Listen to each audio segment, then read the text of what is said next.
So as I wrap up 2020 for real, the final piece of taxes has been submitted, and we're kind of putting away everything for the year.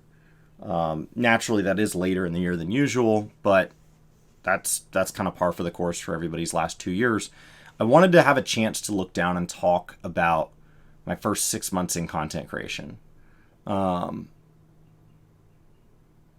learned a lot. It's my first 6 months doing it full time. I've done it about 5 years total. But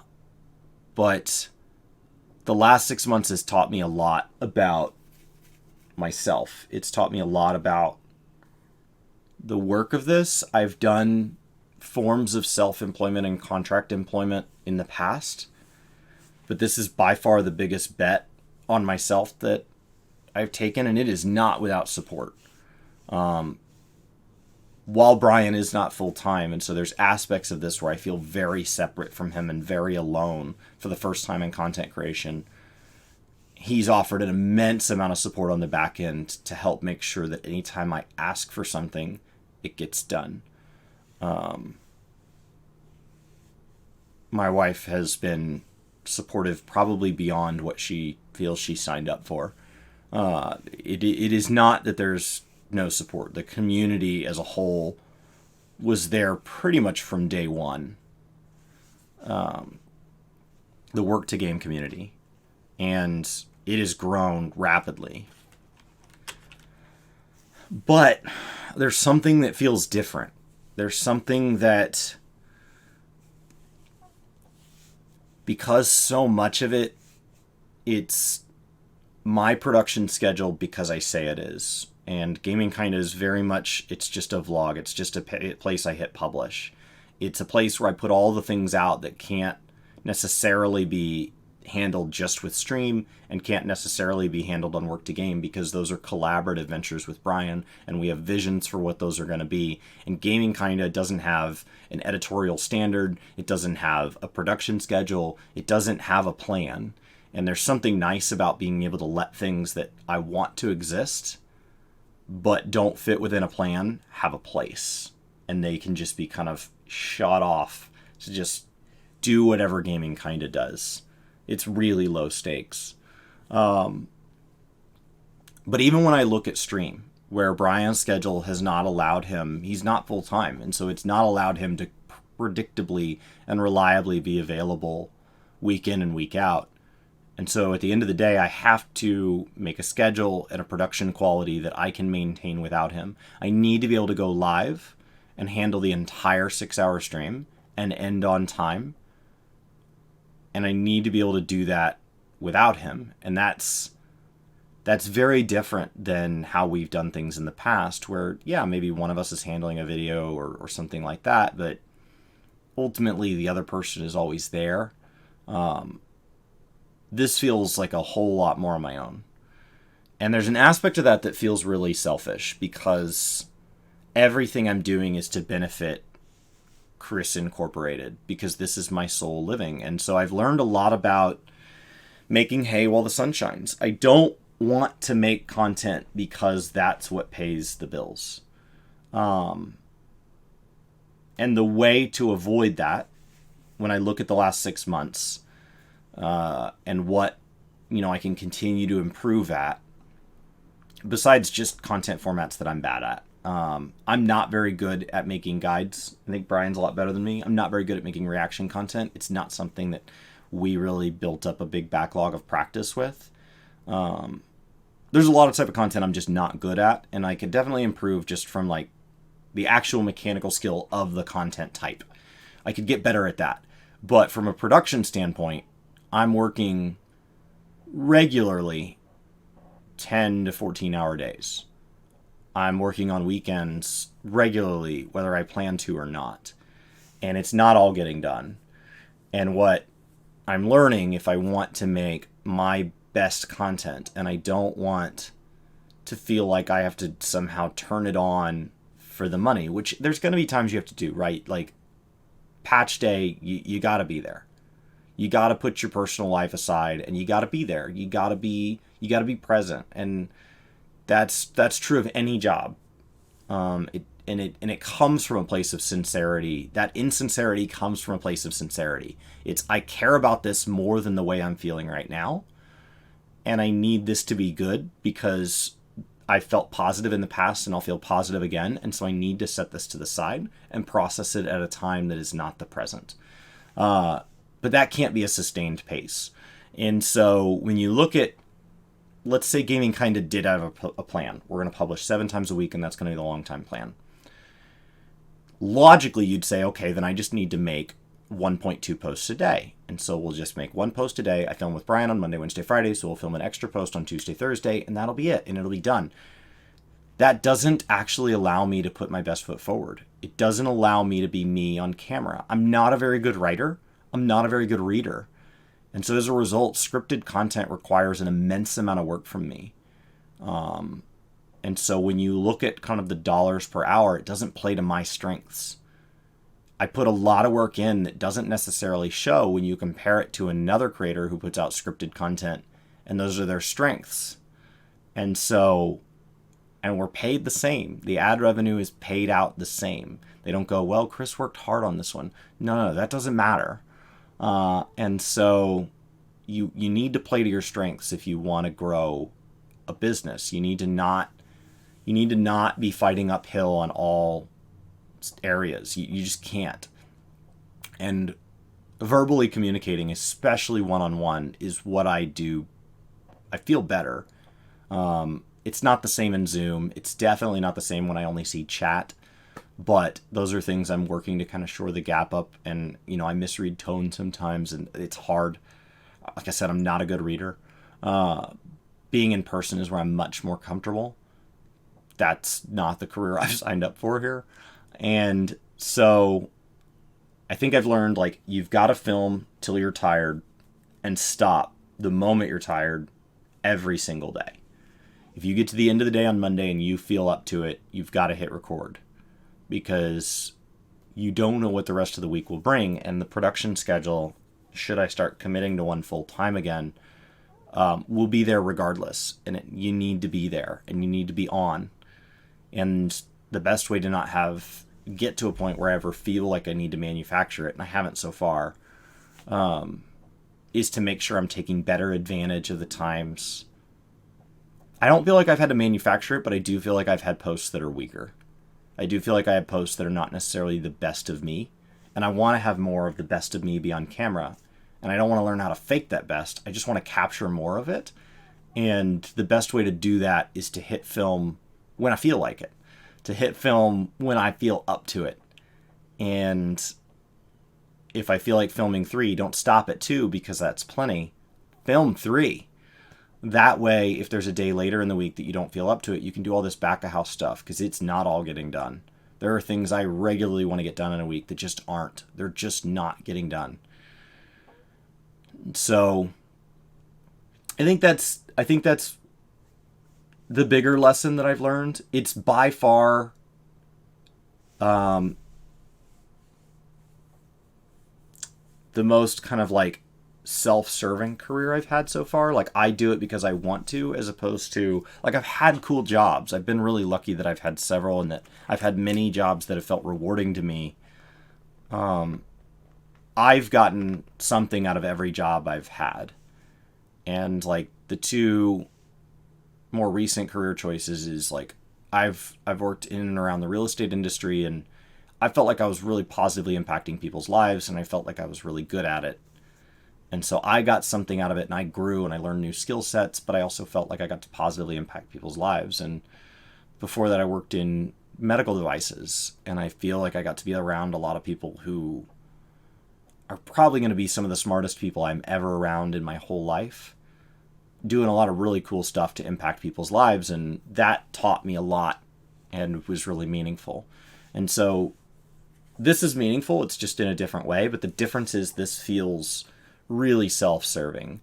The immediate benefit of content creation to society as a whole is much more on the recreational side of things. It's much more on people need something to entertain themselves. People want to get into a video game and they need a tutorial to get started. They're feeling a certain way about a video game and they want to go out and see is that feeling something that people disagree with? If so, why? Is that feeling something people agree with? If so, why? And so content creation has a value, and it's paid for by advertisers who want to find a way to get their product out there. And so like it has a place in society because society says it does, but it doesn't feel as literal as medical and construction. It doesn't feel as literal as when I've worked in food service. It's much harder to put a finger on what it does.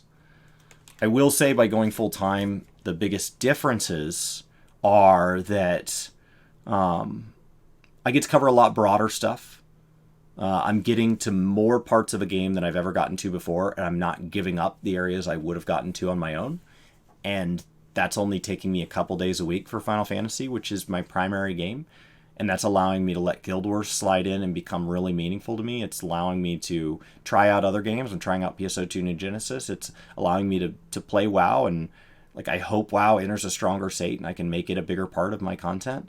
Right now, the hot content is WoW versus 14, but one of the reasons gaming kind of exists is because I wanted to talk about WoW more, and I've talked about WoW over the last 5 years, and the Work to Game community has many times said, why is Chris always bringing up WoW? Why is it always about WoW? Why are there these WoW versus videos? Why?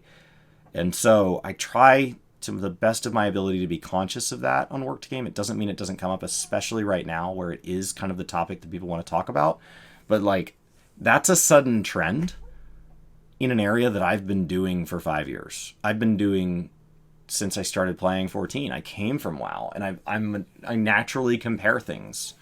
That's always been the way I think. And so, of course, I'm going to compare the two games that have the most playtime that I've ever put into games, that operate in the same genre and have the same feature list. And the difference is how they execute on those features and how they present them to their respective communities. Of course, I'm going to compare them. They cost me roughly the same amount of money annually. They cost me about the same amount of time per patch. When, their patch cycles and stuff line up, it's a lot. I appreciate that their expansions are every other year. Like, of course I'm going to compare them. But in general, I've tried to create Gaming Kinda as a place that I can just go hit publish on all the stuff that I want to do. And I think that's been a real value. This was really just a chance to kind of talk about what 6 months of content creation has meant to me. The community support has been overwhelming. And I don't know how to say thank you other than they like what you're doing, so keep going. If they didn't, they'd pull back. And so go harder. And that hasn't always meant hours. Like, I was dialing up hours a lot early on, and now I'm down to where, like, there are days of the week that are, at 9 and 10 hours, which is much closer to a normal business day. There's been a couple of weekends where I haven't really touched much outside of maybe grabbing a few comments. There is some semblance of like work-life balance. Like, I have a glimpse of what it could look like.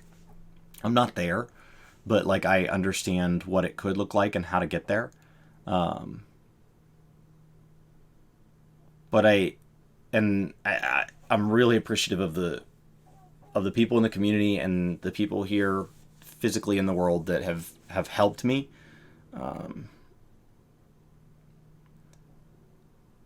It still feels very lonely. And that's not anybody's fault. That's me. But it's a journey, and it's something I'm having to adjust to and grow. While I also need to get better at making certain video types. Reaction videos is an area I've been really hit or miss. And there's some videos I want to make upcoming that probably won't do well. But thankfully, like, I publish enough that I don't need any one thing to do well. I don't need any one thing to be for the views. There is no one video that I published for the revenue. It just doesn't happen. There's no one stream I did for the revenue. Obviously, I show up to this level and this often, and it takes this percentage of my life because I know that on the other side, there's the ability to pay my mortgage. And if that went away, I would have to reevaluate how much of my life it got. But I would just go back to being a hobby like it was before and then get a job. So all that's shifted is the amount of time I can put in. And as a result, the amount of content is that I'm consuming and the amount of content that I'm putting out are both scaling up. And but no one post is carrying the weight now. No one post was carrying the weight before. And the way I allow for that as somebody that puts out varying qualities of content and is learning a lot about various formats and wants to cover multiple different types of games is you got to make it up with quantity. You've got to take the pressure off of any one thing by just distributing it out over a sea of content. And so if a video gets published and dies, which it happens, that's okay. I made it because I wanted to make it, and that's okay. It's about a general trend. You know, there are going to be people that come in and try to judge me off of one post. That's not what's happening here. Like, this is me sharing an immense amount of me. And for the people who choose to take their time and engage in any percentage of that, they may see different sides. Like, I don't feel just one thing about any one thing. I find issues are worth diving into, and they're complex. I find that the world is most interesting where it's gray. That there's very rarely things that are just that black and white. It's usually at the very least only black and white because of the perspective that somebody's looking at it from. And if you turn that around another angle, it changes. And going full time is allowing me to try to go put my feet in more shoes, stand at different angles, see different things, try different games, communicate with different parts of the community, try different pieces of the content, and hopefully broaden at least like my sense of empathy. It may not broaden what I find most interesting, but it should at least broaden what I respect as content, because most of the time, in my opinion, a lack of respect, whether intentional or not, comes from a lack of understanding. Most of the time, a lack of respect comes from not understanding how they got there and why they made that decision. And we take their decision and say, they just decided this entirely of its own, and I disagree with that. But all of my decisions were this complex buildup of how I got here, and I had so many choices to choose from, and I made that one, and the reason I made it was because of all these other decisions, and like, you got to cut me some slack. But them, they're right or they're wrong. And so this has allowed me, hopefully within just the gaming space, something that doesn't really matter, guys, to have a little more context. So I've got big plans that I want to get to, and I hope I get to some of them this year. They may or may not make enough money. Thankfully, my wife and I, through decisions we've made up to this point, can get by with me missing some at-bats. I don't need everything here to be some viral sensation. And I can make it up in work hours. I think that I'm looking forward to seeing where this goes a year from now. I'm looking forward to seeing where this goes 6 months from now. I already feel I've gotten better at some things. I've exposed weaknesses I didn't necessarily have my eye on before, and that's the first step. So I think for me, this has been an incredible journey. It's been incredibly self-reflective in a way that, because I like being around people, because I like communicating verbally around people, physical people, that I can see their face, I can reach out and I can shake their hand, because that's always what I've been good at and that's what I've enjoyed, that's what I've done. And so sitting alone in an office, even though I get to interact with people in chat and sometimes voice and sometimes on a Zoom call, mostly Brian, for me, this has still been a lot of the things that you learn from being alone. A lot of the things that people who spend more time alone probably already know. And I'm just getting to that side of myself, and I'm just discovering a lot of that. and it's a lot of self-reliance, and it's a lot of self. And even though I feel like I've had jobs where I operated alone and I ran a territory, or I've had, people that worked for me, and I've had, even though I felt like I had a lot of responsibility, it isn't the same as working alone. There are times where, even though I have an immense support structure here, I do feel like I'm climbing a mountain, and I look down, and just for a second, I can't see anybody else. And there's a lot good about that, but there's a lot really scary about it. And so I'm trying to just lean in. You can't just give up and fall down the mountain. You got to keep going. You picked to be on this mountain, Chris. You chose this. So do it. Do the thing. This is a path I chose, and I look forward to seeing where it goes from here. I won't always put out good content. I won't always have good reactions, especially in reaction videos where it's raw. I don't even know what they're gonna say, so I don't even have like a general plan of what's coming out next. But I think I'm growing, and I think I'm getting better, and that's really all we can do. So I'm gonna keep covering all sorts of things, in game, out of game. More produced, which is the goal of stream, where there's a bit of a structure and I'm operating within that structure. More collaborative, which is what Work to Game is. And then whatever the rest is will live on places like this channel, where I just get a chance to cover everything else that's also related to gaming, kinda.